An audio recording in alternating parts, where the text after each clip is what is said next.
E aí galera, tudo bem? Aqui quem fala é o João Vitor e a gente está aqui para mais uma aula do nosso curso de Python numérico, o cálculo numérico com programação. E na aula de hoje a gente vai fazer um programinha para resolver as raízes dessa função aqui, né? Utilizando o método da falsa posição. Essa função é y igual a x dividido por 4 elevado ao logaritmo na base 10. O argumento desse logaritmo é 2 vezes x. E embaixo, né, junto a esse x sobre 4, é um menos 3. Então, sabendo dessa função, a gente pode ir para a resolução do nosso código. Então, já estando aqui no replied, a primeira coisa que eu vou fazer é plotar o gráfico dessa função, né?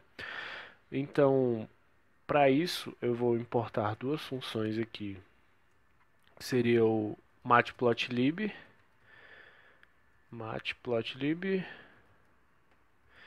e dessa função eu vou importar, dessa biblioteca eu vou importar a função pyplot. E da biblioteca math eu vou importar o log de 10, né, que eu vou utilizar aqui. Então, tendo importado já o que eu vou utilizar, eu vou utilizar o for, né, para gerar os meus valores da minha função e do meu x. Tem outros jeitos de fazer, você pode usar isso utilizando a biblioteca NumPy, criando um array, né, criando um vetor com o número de valores que você quiser, mas eu vou fazer com for só para ser uma maneira diferente, né, da gente fazer. Então, tendo isso, eu vou utilizar um x, uma variável x vai receber uma lista vazia e um y que vai receber uma lista vazia também. E, sabendo disso, eu vou criar um for com a variável i que vai ser iterada em um range de 1 a 200. E por que de 1 a 200? Porque eu vou querer que essa minha função ela tenha 20 valores. E vai começar do 0.1 até o 200. Então eu vou pegar o meu i e vou dividir por 10, né? Que aí, quer dizer, vai do meu 0.1 até o meu 20. E assim eu consigo, no for, né? Ele só aceita números inteiros. Fazendo isso eu consigo um número decimal. Ok, então sabendo disso, eu vou pegar aqui a minha função, vou copiar e vou colar aqui.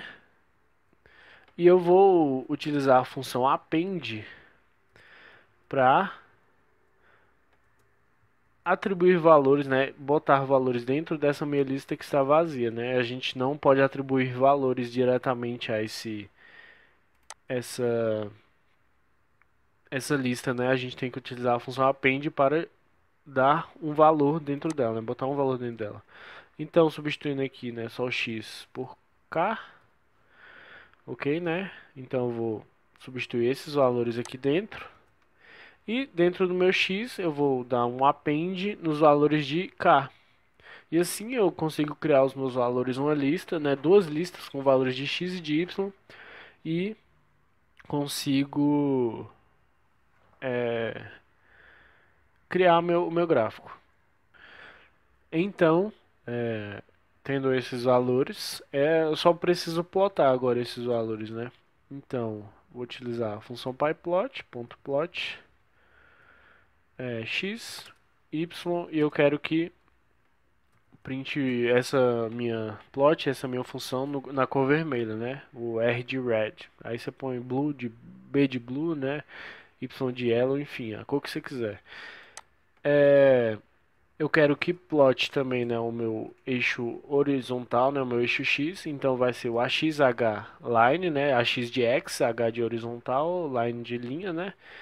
Então eu quero plotar isso, eu quero plotar o meu y também, então vai ser ax v de vertical line, né?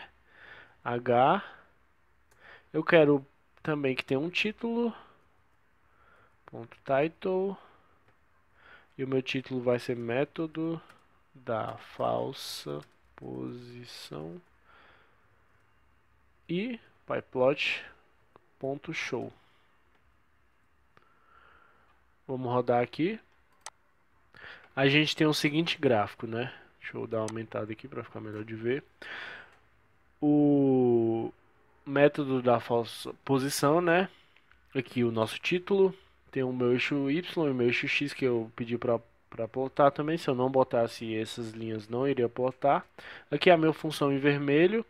E aqui eu posso observar que essa função ela tem duas raízes, né? Pronto, tenho tudo que eu preciso.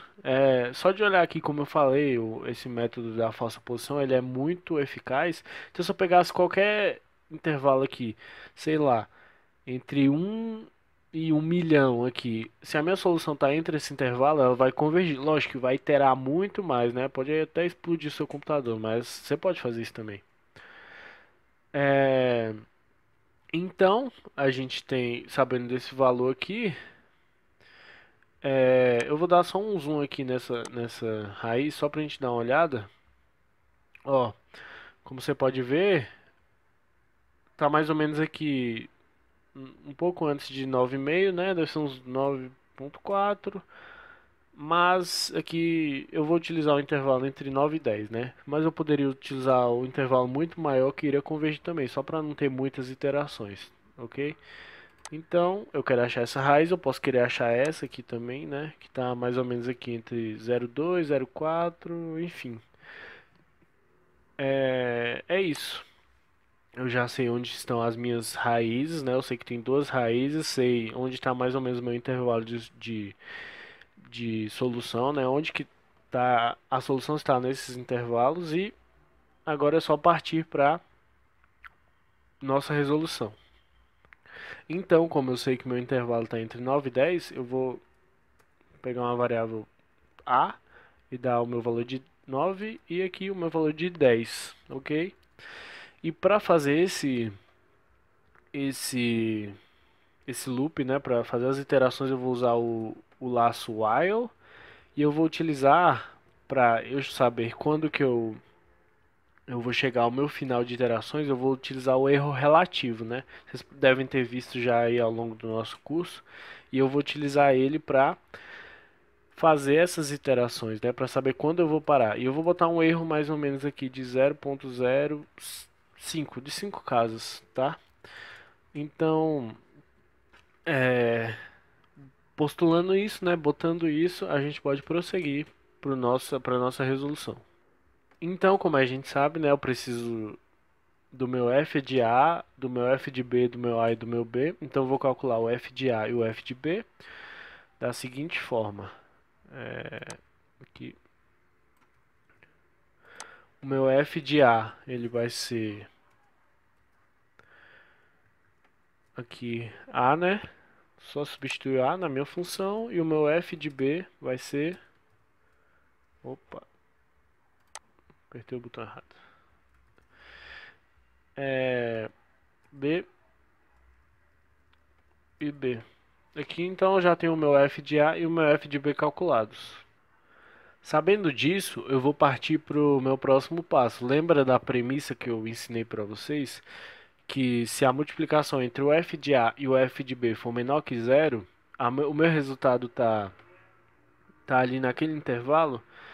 Lógico que eu não precisaria fazer isso aqui, né?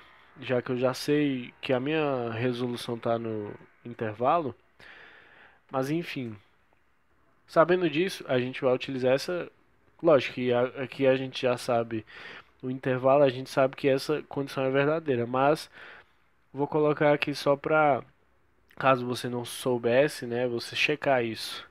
Então, se o meu f de A vezes o meu f de B forem menor que zero, eu posso prosseguir para o meu próximo passo, né? Que seria o quê? Calcular o meu x, os meus xi, né? Os meus próximos x que irão convergir para o meu valor da minha solução. Para calcular esse xi, eu vou usar a variável xi, né? Como se fosse xi mais 1, mais ou menos isso, né? O meu próximo xi, e eu calculo da seguinte forma, né? Lembrando daquela formulinha que eu passei para vocês. A vezes o f de B menos B vezes o f de A sobre o B menos o A. E assim a gente consegue calcular o meu xi, os meus próximos xi, né? E também é necessário que eu calcule a minha função, né, desse xi para que eu possa saber qual é, se esse meu xi ele está, a minha solução está no intervalo entre A e xi ou B e xi, né? Então é necessário que eu calcule também o valor da função para esse xi. Só substituindo aqui, né? Esse é o meu xi e aqui o meu xi também. E sabendo disso, o próximo passo seria se esse meu, como eu falei, esse xi, o intervalo que a solução está entre A e xi ou B e xi. Então eu vou fazer essa checagem. Então, se f de xi vezes o f de A for menor que zero, então o meu B ele vai receber esse meu xi, né?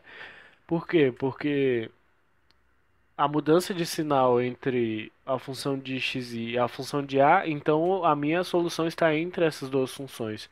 Então, logicamente, vai estar entre A e xi. Mas se isso estiver incorreto, vai ser o meu A que vai receber o meu xi, porque a minha solução vai estar entre o meu B e o meu xi. Por fim, eu calculo o meu erro. Então, meu erro vai ser... Opa, erro vai ser o absoluto, né? Tem que ser o módulo dessa minha conta do meu xi menos um xi anterior dividido por xi. Opa, dividido por xi. Só que vocês podem olhar. Aqui tá dando que tá errado, né? Porque o nome erro ainda não foi definido, ele tem que ser definido antes de a gente entrar no loop. E o xi também não está definido, então a gente vai ter que definir essas variáveis para que a gente possa continuar o nosso código. Então, eu vou definir aqui a minha variável erro como sendo igual a 1, só para que nessa primeira iteração aqui ele seja maior que esse valor aqui, 0001, e que ele entre no loop. Então, eu vou definir também o meu xi, vou definir como zero, e eu vou definir uma variável j também, como sendo zero, só para que aí a gente é, possa contar as iterações, né? Só para a gente printar as iterações. Então, entrando aqui no loop, eu já vou somar esse j, e eu vou fazer o seguinte aqui. Se, dá um espaço aqui, se a minha variável j ela for diferente de 1, eu calculo o erro, ok? Se não, eu não preciso, eu só preciso calcular o erro depois da minha primeira iteração, né? Logo após eu ter calculado meu primeiro xi, senão eu não preciso calcular esse meu erro, né? Então, né, calculado tendo em vista essa suposição não, essa afirmação, eu posso atribuir ao meu xi o meu valor anterior do meu xi, né, que seria o xi mais um, e aí eu poderia calcular sempre o erro. Então aqui eu calcularia o meu erro baseado em xi e xi, e aqui eu atribuiria ao meu xi o meu valor de xi mais um. E aí no próximo loop eu calcularia o outro xi mais um, e aí eu vou calculando o meu erro sempre, né? Então, essa é a lógica que eu estou utilizando. Você pode utilizar outra lógica também, mas é essa que eu estou utilizando. Enfim, não existe lógica ruim ou errada, existe lógica que chega a um resultado. Então, só para ficar mais, para a gente ver como é que tá essas iterações, né? Eu vou printar o número dessa iteração, em qual iteração eu tô. E eu vou printar também o erro. Aqui, o erro. Pera. Vou fazer o seguinte: F erro e vou printar o erro. Opa, erro. E eu vou printando também os valores em que o meu XI está tomando, né? Então, valores. Vai ser o meu XI, ok? Então, já que a gente já fez, teoricamente a nossa lógica está toda certinha, né? Vamos rodar aqui para ver se vai dar certo. Deixa eu parar aqui e rodar. Então, rodando aqui o nosso programa, a gente pode ver que ele iterou 4 vezes, né? Como aqui começa da iteração 2 é porque eu não contei a primeira iteração, né? Já que eu não calculei o erro. Enfim, você pode mudar isso depois, não faz muita diferença, é só para ilustrar pra gente aqui. E algumas considerações a ser feitas, né? Na hora que eu estava escrevendo aqui, eu tinha escrevido B menos A, mas é F de B menos o F de A. E eu também tinha colocado aqui o x igual a zero, só que aqui, né, ia dar uma divisão por zero. Então eu coloquei x igual a 1, né? Não faz muita diferença ser 1, né? Já que eu vou atribuir o valor aqui logo depois. Então, e outra consideração também é que eu inverti a plotagem do gráfico, eu botei depois e antes eu botei o cálculo do valor. Porque por algum motivo o Replit não estava rodando esse programa aqui, né? O cálculo antes da plotagem do gráfico, né? Depois, quer dizer, então eu botei antes e deu certo, por algum motivo, não sei por quê. Mas enfim, aqui deu certinho, né? A gente, em 5 iterações, a gente achou o nosso valor, foram poucas iterações, né? E deu o valor exato, né? Extremamente exato. Só para dar uma checada aqui, ó, vamos dar o zoom aqui. Vamos utilizar essa ferramenta, né? Só para a gente ter certeza absoluta. Olha aqui, ó. Se a gente traçar a reta aqui, ó, vai dar em 9,45 e pouco, né? Quase 9,47, né? Aqui vai estar entre esse intervalo. Então a gente vê que está um valor muito, muito exato. Então a gente vê que convergiu muito bem. Se eu botasse aqui, por exemplo, um intervalo maior de 100, vamos ver o que acontece.